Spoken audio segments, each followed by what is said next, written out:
the summer. But that's another thing is I used to always hunt bottoms, and I was like, man, why am I not seeing no deer? You just know that deer love this area. Come to find out, it was because the deer were walking above me.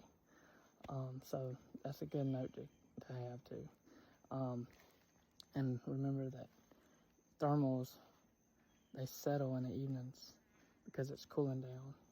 Morning times, your thermals are rising, which you can kind of hunt that both ways, because you know your deer normally will bed above where their scent will come up when you're normally in the morning times. They like to be on the hill.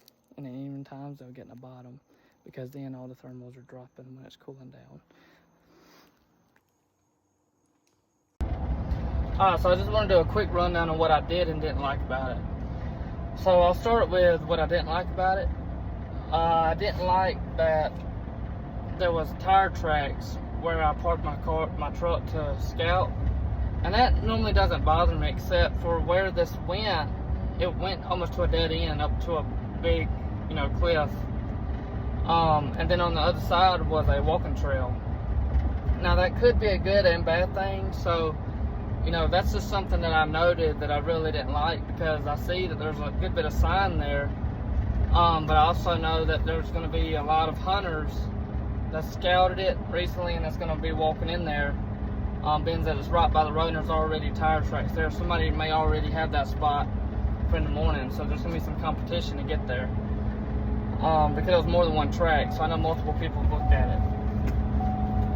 There was a good bit of signs, so that's one thing I like. I seen that there was buck sign, there was rut sign from last year. But again, I'm wondering if that's more of a summer stage for bucks, and then during the so rubs and that, yeah, that's good during the rut, but a lot of times, bucks will run for miles, and they'll just rub as they go. So to me, hunting on rubs is pointless. Scrapes, now that's number one. If you can find scrapes, that's what you want to hunt on. So me personally, that's not going to be my first spot. Even though there's a lot of sign there, I feel like if the deer do come in there, it's going to be at nighttime. They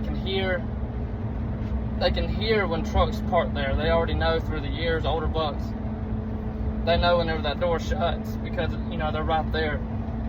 They're bedding on both sides of the road. There's a thicket that's cut down on the right side.